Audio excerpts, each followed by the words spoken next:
করছে কি আমার বুকে হাত দিয়ে একটা বার করে প্রায় আধা ঘন্টা 1 ঘন্টা পর্যন্তই করছে। তারপরে আম্মু উঠছে, আম্মু উঠে মিলামেশা হয়েছে। এখানে বাপ মা মেয়ে কিভাবে থাকে এক রুমের ভিতরে, আর মেয়ের সাথে অবৈধ সম্পর্ক করে বাপে, মায়ের সহযোগিতা করে। আপনি একটা মা হয়ে কিভাবে আপনি স্বামীর কাছে দিলেন যে তার ইজ্জত নষ্ট করার জন্য দীর্ঘদিন ধরে তার দর্শন করে আসতেছে, আপনার কাছে কিন্তু বিচারও দিয়েছে। টানা 3 বছর ধরে নিজের আপন মেয়েকে ধর্ষণ করেন বাবা, আর এই কাজে তাকে সহযোগিতা করেন তারই গর্ভধারিণী মা। আপন মেয়েকে দর্শন করলো বাবা, সহযোগিতা করলো তার মা। এটা বাংলাদেশ, আর এ সমস্ত কাজ বাংলাদেশে হয়।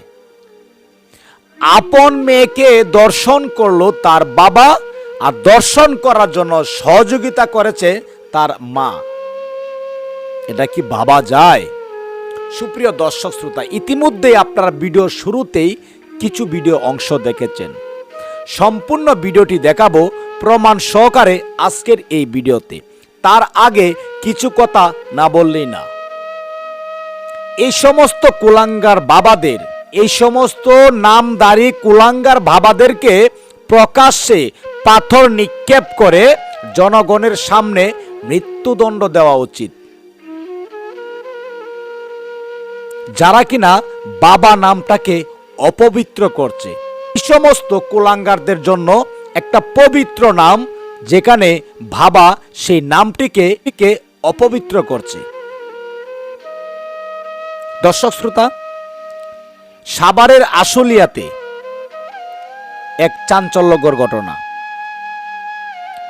মেয়ের সাথে কিভাবে সেই বাবা থাকতে পারে?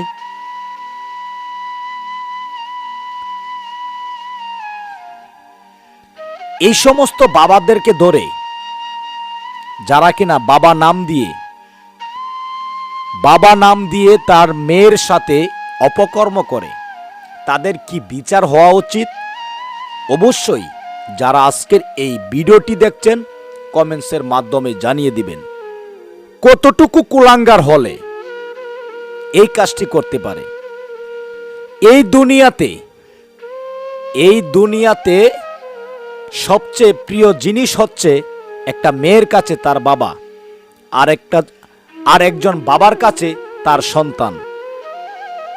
যে সন্তানটিকে ছোট থেকে এত বড় পর্যন্ত করা হয় যার আদরে, আর সেই মেয়েটির দিকে কিভাবে এই সমস্ত বাবা নামধারী কুলাঙ্গাররা কিভাবে চোখ দেয়, কিভাবে নজর দেয়। সুপ্রিয় দর্শক শ্রোতা, যারা আজকের এই ভিডিওটি দেখছেন সবার কাছে অনুরোধ থাকবে, ভিডিওটি দয়া করে একটু শেয়ার করে দিন। আর তাদেরকে কি বলবো, বিশেষ করে বাংলাদেশ সরকার যদি ধর্ষণের মতো আসামিদেরকে প্রকাশ্যে রায় দিত, তাহলে হয়তোবা জায়গায় জায়গায় এমন ঘটনা ঘটতো না, কিংবা আমাদের শুনতে হতো না। এই ধর্ষণকারীদের এমন একটি আইন করা উচিত, প্রকাশ্যে জনগণের সামনে তাদের রায় কার্যকর করতে হবে। 3 মাসের ভিতরে তাদের বিচার শেষ করতে হবে। কোনো ধর্ষণকারীদের ছাড় দেওয়া হবে না। তো দর্শক, আমরা বেশি কথা বাড়াবো না, সেই মূল ভিডিওতে চলে যাব। আসলে সেখানে কি হয়েছিল, কিংবা কি কারণে সেই ঘটনাটি ঘটেছে, আমরা সেই বিস্তারিত জানবো। পুলিয়ায় ঘটে এমন এক চাঞ্চল্যকর ঘটনা। স্বামী স্ত্রীর মধ্যে হওয়ার কথা, সেটা মেয়ের সাথে হয় কিভাবে? যে মেয়েকে জন্ম দিছে সেই মেয়ের সাথে এটা বলতেও ঘৃণা লাগে। আমি দুইজনকে এটাই করতেছি, কারণ আমার মা নিজ চোখে যখন দেখছে আমার জন্য কোনো পদক্ষেপ নাই, কোনো ব্যবস্থা করে না আমার জন্য। ভুক্তভোগী কিশোরী অভিযোগ করে বলেন, 3 বছর আগে থেকেই তার বাবা তার শরীরের বিভিন্ন স্থানে হাত দিতেন। তখন থেকে আমার আব্বু আমার গায়ে হাত দেওয়া শুরু করছে, আমার বুকে হাত দেয়, আমার গা গপে টিপে দেয়। শুরুর দিকে তার মাকে বিষয়টি জানালে তার মা কোনো ধরনের পাত্তা দেয়নি।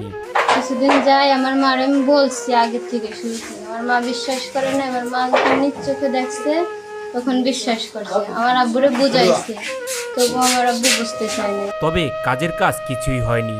নিজের আপন মেয়ের সাথে দিনের পর দিন এমন কুকর্ম চালিয়ে যান এই লম্পট পিতা। কিছুদিন ভালো রয়েছে, তারপরে আবার শুরু করছে এরকম। বুকে হাত দেবে, আম্মু না থাকলে আমার জড়াই ধরবে, চুমো দেবে, এগুলো করে। এক পর্যায়ে উপায় না পেয়ে বাবার হাত থেকে মেয়েকে রক্ষা করার জন্য বিয়ে দেন তার মা। তবে শ্বশুর বাড়িতে গিয়েও নিস্তার পাননি এই তরুণী। বাবার এমন কুকীর্তি তার শ্বশুর বাড়ির লোকজন জেনে যাবার পর সেখান থেকেও বিতাড়িত হন এই তরুণী। পরে মা না পেরে পরে বিয়ে দিয়ে দিয়েছে। পরে আমার জামাই বাড়ির তো শুনছে যে আমার সাথে এই রকমের ঘটনা ঘটছে। তারপরে শোনার পরে ওই কথা নিয়ে প্রায় ঝগড়া ঝামেলা লাগতো। পরে আম্মু করছে কি ছাড়াইনো হয়েছে। আম্মু উপায় না পেয়ে বাবার বাড়িতেই ফিরে আসেন তিনি। এরপর থেকে নিয়মিত মায়ের সামনেই এই তরুণীর সাথে দিনের পর দিন মিলিত হতেন তার বাবা। সবকিছু দেখেও না দেখার ভান করে থাকতেন তার মা। 1 মাস পরে ঢাকায় এসে, ঢাকায় আসলে আগে আমরা রামপুরায় থাকতাম, ওইখান থেকে শুরু করছে আমার সাথে এরকম। আবার শুরু করছে, আম্মুরে কইছি, আম্মু কয়েকদিন যে না তোর আব্বু শুধরাই গেছে, আমি বিশ্বাস করি না। আমি আগের থেকে মামাকে বলছি কয়েকদিন, তাই যখন বিশ্বাস করে না তাই ও নিজ চোখে দেখলে তখন বিশ্বাস করবে। উপায় না পেয়ে নিজের মাকে সচক্ষে সবকিছু দেখান এই তরুণী। জানান কিভাবে লম্পট পিতার দিনের পর দিন লালসার শিকার হয়েছেন তিনি।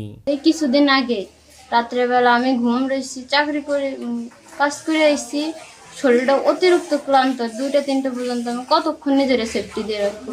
এমনি তোমার ঘুম আসবে, 2টা-3টা পর্যন্ত সজাগ করেছি, পরে সে ঘুমাই গেছে।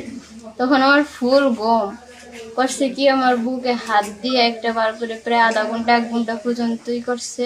তারপরে আম্মু উঠছে, আম্মু উঠে মানে মিলামেশা হয়েছে এগুলো করছে। পরে আম্মু উঠা আমি গেছি কি আম্মু, আমি কিন্তু চিৎকার দিতে গেছি, আম্মু এসে আমার হাতে পায়ে ধরছে, খবরদার তুই চিল্লাইস না, চিল্লাইলে কিন্তু আমাকে কেউ ছাড়বে না। রইছি চুপ করে। আমি এক পর্যায়ে অতিষ্ঠ হয়ে তার বাবার কুকর্ম বলে দেবার কথা বললে এই তরুণীর মা তখন এই তরুণীকে উল্টো হুমকি দেন।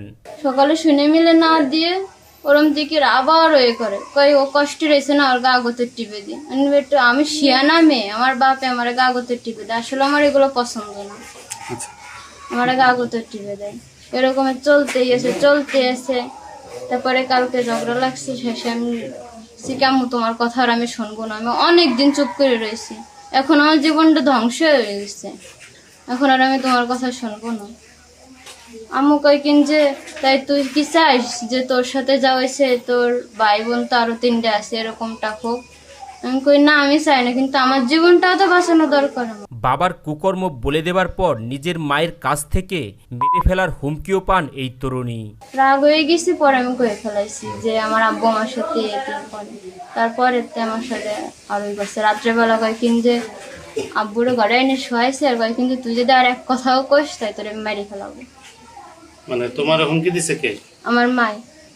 কি বলছে আবার বলো, তোমার আম্মু কি বলছে? আমার আম্মু বলছে কি যে কাল জন্ম দিছি, 20 জন্ম দিছি, ওর জন্য তো আজকে আমাকে এই কপাল, এই দশা হয়েছে। এই তরুণীর মা সবকিছু স্বীকার করে বলেন তার স্বামীকে এই পথ থেকে ফেরানোর সব ধরনের চেষ্টাই করেছেন তিনি।